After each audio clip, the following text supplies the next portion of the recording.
We have all seen this escalation. A minor disagreement over a chore or a specific tone of voice triggers a rise in volume and a tightening of the jaw. Eventually, the dialogue stops and one partner goes completely silent. This specific withdrawal, stonewalling, is a reliable predictor of relationship collapse. Research tracking couples over 3 decades found that when this dynamic becomes a habit, the risk of the marriage destabilizing reaches 81%. Standard therapeutic tools like active listening or I statements assume that the partners are in a cognitive state where they can actually process language. Human connection depends on a physiological baseline. It is a biological condition managed by the nervous system. 5 separate scientific fields: anatomy, neurology, somatic therapy, attachment psychology, and behavioral research have mapped the different layers of this biological baseline. Together, they reveal an integrated architecture for how we connect. To repair a fractured relationship, we have to look past the arguments and address the underlying biology of the human animal. The foundation of this architecture is anatomy. Through neuroception, the autonomic nervous system acts as a continuous background scanner, reading a partner's face and voice for signals of safety before the thinking mind forms a single thought. The biological circuitry required for empathy, the social engagement system, remains physically inaccessible until the system detects that safety. When that detection fails, the crisis moves into the neurological layer. The middle prefrontal cortex manages our capacity for flexibility and fear modulation. Under perceived threat, this hub loses connection to the rest of the brain.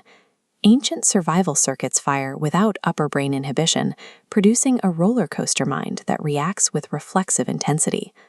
A partner who is screaming or frozen is experiencing a total failure of their logical hardware.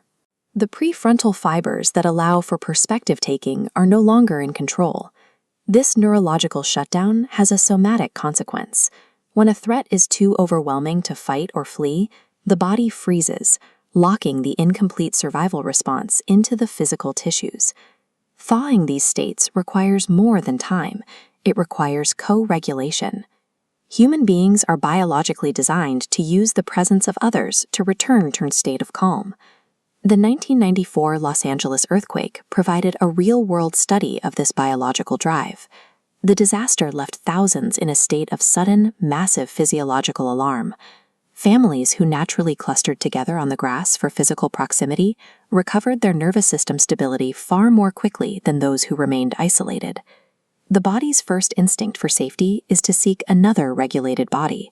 When this biological need for co-regulation is met with inconsistency or rejection during development, the nervous system adapts. These adaptations form our attachment styles: the hypervigilant seeker or the emotionally guarded bunker. A seeker's hypervigilance and a bunker's emotional distance are survival protocols. They are learned responses to an environment that lacked reliable safety. The behaviors we associate with relationship baggage are actually the body's attempt to prevent the threat of isolation. Viewed through this lens, the escalation between the arguing couple becomes a visible map of biological distress. Criticism, defensiveness, and contempt are the behavioral signatures of a flooded nervous system. When the heart rate spikes over 100 beats per minute during a conflict, the body enters a state where it can no longer process verbal information. Finding common ground becomes a physical impossibility. A partner who stonewalls is responding to a survival reflex. Their nervous system has defaulted to escape because it perceives the conflict as a mortal danger. Conflict creates a cycle where the body's defense mechanisms actively dismantle the very connection the person is trying to protect. Ending this spiral requires the sanctuary sequence, a 3-step biological exit strategy that addresses the physiology of the alarm. The first step is recognize. By naming the pattern while it is happening, you re-engage the prefrontal cortex and create distance from the reflex. The second step is regulate. You must use physical interventions like slowed breathing to signal the vagus nerve that the environment is secure. The final step is relate. This reconnection happens automatically once the social engagement system is restored and the body is no longer in a state of defense. Durable relationships are built on this ability to create a biological harbor, a regulated space where another person's nervous system can finally land.